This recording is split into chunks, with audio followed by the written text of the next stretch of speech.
بسم اللہ الرحمن الرحیم۔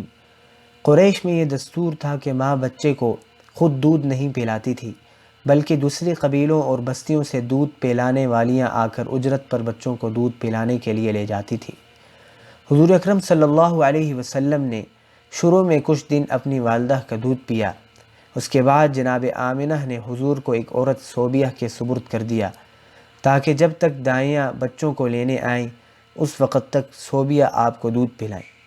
صوبیہ نبی کریم صلی اللہ علیہ وسلم کے چچا ابو لہب کی باندی تھی۔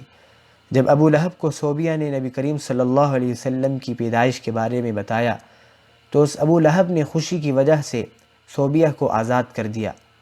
ابو لہب کے مرنے کے بعد کسی نے اسے خواب میں دیکھا تو ابو لہب نے بتلایا کہ میں بہت تنگی میں ہوں، لیکن صرف جس انگلی کے سرے کے اشارے سے میں نے صوبیہ کو آزاد کیا تھا اس سرے کے بقدر مجھے پانی پلا دیا جاتا ہے۔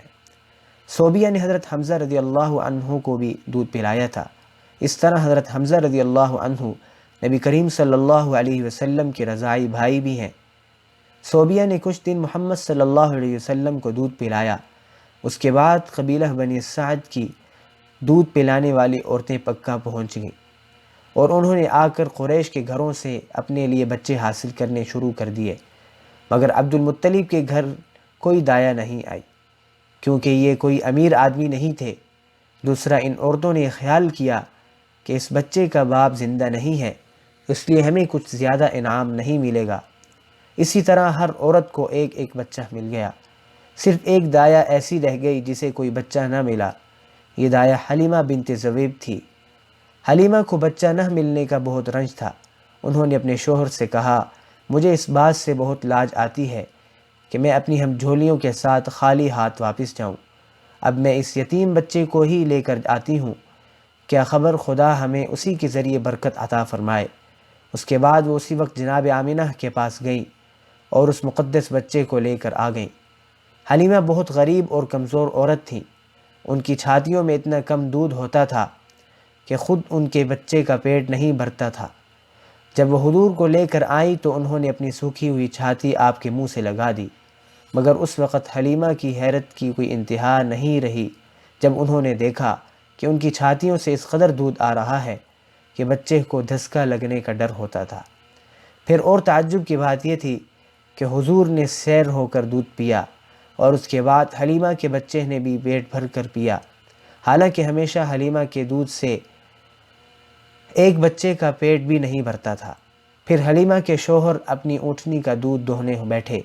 ان کی اونٹنی بے حد دبلی اور کمزور تھی، اس لیے اس کے تھنوں میں بھی بہت کم دودھ ہوتا تھا، مگر انہیں حیرانی ہو رہی تھی کہ اونٹنی کے تھن دودھ سے بھرے ہوئے ہیں۔ انہوں نے دودھ دھو لیا تو وہ اتنا زیادہ تھا کہ ان دونوں کے پی لینے کے بعد بھی بچ گیا۔ یہ دیکھ کر حلیمہ کے شوہر نے کہا، حلیمہ تم تو خدا کی قسم بہت ہی مبارک بچہ لائی ہو۔ جب سے ہم بچے کو لے کر آئے ہیں ہماری غریبی اور تکلیف ایک دم ختم ہو گئی ہے۔ اس کے بعد دایوں کا قافلہ اپنے گھروں کو روانہ ہوا۔ حلیمہ کی اونٹنی چلنے میں سب سے کمزور تھی، مگر اس وقت جب وہ حضور کو گود میں لے کر سوار ہوئیں تو وہ ایک دم اتنی تیز دوڑنے لگی کہ سب سے آگے نکل گئی۔ حلیمہ کو اس بات پر خود تو حیرت ہو ہی رہی تھی، مگر ان کی ہمجولیوں کو ان سے زیادہ تعجب تھا۔ آخر ان سے رہا نہیں گیا اور انہوں نے حلیمہ سے پوچھا، ارے حلیمہ، کیا یہ وہی اونٹنی نہیں ہے؟ جب تم آئی تھی تو یہ چلنے میں بہت سست تھی، مگر اب تو وہ سب سے آگے جا رہی ہے۔ گھر پہنچ کر حلیمہ اور ان کے شوہر دیکھتے تھے کہ ہر بات میں ان پر برکتیں نازل ہو رہی ہیں۔ یہ سال خشکی کا تھا، جنگل سوکھے پڑے تھے اور سب جانور بھوکے رہنے کی وجہ سے کمزور ہو گئے تھے، مگر حلیمہ کے جانوروں پر قحط کا کوئی اثر نہیں تھا۔ ان کی بکریاں جنگل سے پیٹ بھر کر آتیں اور پھر خوب دودھ دیتیں۔ جب حلیمہ آپ کو دودھ پلاتیں تو آپ صرف ایک چھاتی کا دودھ پیتے۔ اس سے حلیمہ نے سمجھ لیا کہ آپ دوسری چھاتی کا دودھ ان کے بچے کے لیے چھوڑ دیتے ہیں۔ دودھ پینے کی مدت پوری ہونے کے بعد آپ کے مکے جانے کا وقت آ گیا۔ ادھر حلیمہ 2 سال سے آپ کی برکتیں دیکھ رہی تھی، اس لیے وہ آپ کو جدا کرنا نہیں چاہتی تھی۔ اس لیے انہوں نے فیصلہ کیا کہ اس وقت بچے کو لے جاؤں اور پھر مکے پہنچ کر آمنہ سے اجازت لے لوں کہ وہ اپنے بچے کو کچھ دن اور میرے پاس چھوڑ دیں۔ مکے پہنچ کر حلیمہ جناب آمنہ کے پاس آئی اور حضور کو ان کے سپرد کرتے ہوئے کہنے لگی، میرا دل چاہتا ہے کہ آپ محمد کو ذرا بڑے ہونے تک اور میرے پاس چھوڑ دیں۔ مجھے ڈر ہے کہ ابھی مکے کی آب و ہوا انہیں نقصان پہنچائے گی، کیونکہ اس وقت مکے میں قحط تھا۔ جناب آمنہ نے شروع میں تو انکار کیا، مگر جب حلیمہ کے اصرار بہت بڑھا تو انہوں نے اجازت دے دی۔ حلیمہ فوراً حضور کو لے کر پھر اپنے گاؤں میں آ گئیں۔ حلیمہ اور ان کے شوہر مدت سے حضور کی برکتیں دیکھ رہے تھے، اس لیے وہ دل و جان سے آپ کو چاہنے لگے تھے اور ہر وقت آپ کو اپنے ساتھ رکھتے تھے۔ جب آپ کی عمر 4 سال سے زیادہ ہو گئی تو آپ کبھی کبھی بکریاں لے کر جنگل جانے لگے۔ ایک روز آپ حلیمہ سے اجازت لے کر دوسرے بچوں کے ساتھ بکریاں چرانے جنگل چلے گئے۔ وہاں آپ ایک جگہ بیٹھ کر بکریوں کی دیکھ بھال کرنے لگے اور دوسرے بچے کھیل کود میں لگ گئے۔ جب دوپہر کا وقت ہو گیا تو اچانک حضرت جبرائیل علیہ السلام حضور کے پاس آئے اور انہوں نے آپ کو چت لٹا دیا۔ پھر انہوں نے آپ کا سینہ چاک کر کے اس میں سے دل نکالا اور اس کو دھو کر واپس رکھ دیا۔ پھر انہوں نے آپ کا سینہ برابر کیا اور واپس چلے گئے۔ دوسرے بچے یہ منظر دیکھ کر ڈر گئے۔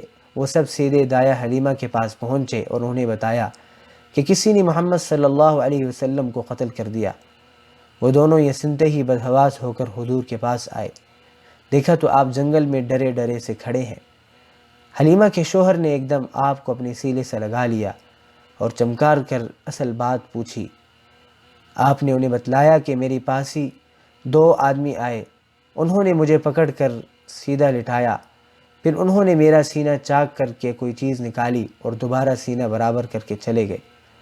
اس واقعہ سے دایا حلیمہ اور ان کے شوہر بہت ڈر گئے کہ آپ کے کہیں کوئی نقصان نہ پہنچ جائے، اس لیے اس کے بعد جلد ہی دایا حلیمہ حضور کو لے کر مکے آ گئیں اور جناب آمنہ کے سپرد کر کے واپس ہو گئیں۔